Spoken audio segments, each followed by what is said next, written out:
Well, we've been taking a look at how our economy is doing across Texas. In fact, recent employment projections from the Dallas Fed shows moderated job growth across Texas. So what does that actually mean for the Houston area? That's what affects us, right? Well, let's find out. I have the expert in the house joining me right now. I'm talking about Parker Harvey, principal economist for the Gulf Coast Workforce Board. Welcome. Thanks for being here. Thanks for having me. Well, in the little research that I am able to do to pull up the right numbers, I was just looking at our economy here. It seems like we're doing okay. How are you feeling about the Houston area and all of this? Well, we don't have numbers for 2026 yet, so the jury's still out. A little hard to tell, isn't it? A little hard to tell, but 2025 I have a pretty good idea of how things went. So I can say that job growth did slow locally here the same way it did for the U.S. as a whole. So we did see that.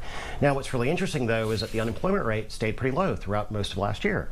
That's pretty rare when you've got low job growth and very low unemployment at the same time, and it really does speak to the whole low hire, low fire environment that we've been talking about for roughly about the past year now. So let's talk about the economy. How are you feeling about that, and where is the growth?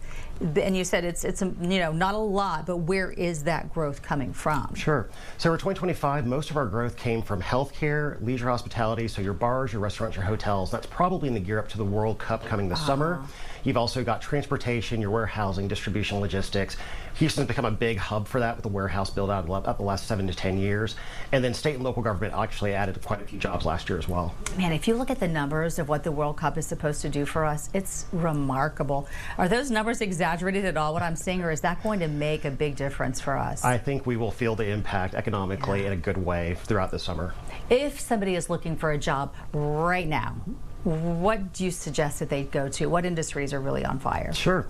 So some of the ones I just mentioned are still going to be growing this year, so you can definitely look at those. If you're looking for specific roles, some of the ones that stood out to me when I'm looking at job postings are in the healthcare space, particularly allied health. So think your cardiovascular techs, your MRI techs, your things like that, as well as some IT roles. So web development and cybersecurity. Those are still hot right now too. Well, and I tell you what, with us having the Texas Medical Center, the largest medical center in the entire world, it just seems like every time I'm there as a medical reporter, there's a new building going up, right? So I just feel like those jobs are there to stay and are going to just be available all the time. Yes, absolutely.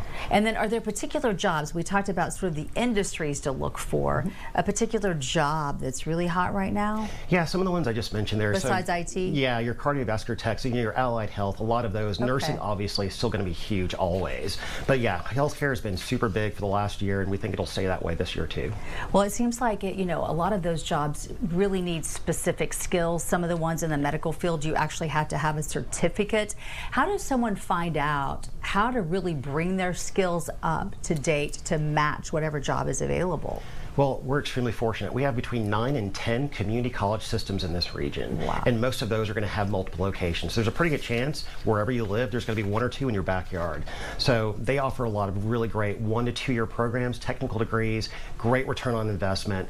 Year or 2, you're in and out, and you're back in the job market making money. So I'd encourage viewers to go check out your local community college. It seems like one of the biggest challenges when I talk to people who are looking for a job right now is, especially if they haven't looked for a job in a while, right, of how difficult it is to just be thrown into a pile online. Nobody ever sees your face. They never get to meet your personality. What is your suggestion of how somebody makes themselves stand out? Well, brush up on your skills is probably the first place to start, but also too, your network. That's going to be huge. So find people that work in the industry that you want to be in and make it a point to connect with them as often as you can. Do you feel like going online with things like LinkedIn can make a difference, or whether if you can't and don't have the time perhaps because you're working all the time to actually network in person, can that make a difference? It can. You have to be very, very strategic about how you go about it, but LinkedIn can be a good place to identify people in the industry you're looking for.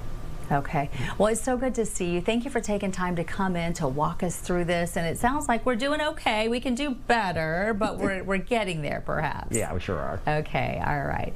Well, we like to keep an eye on what's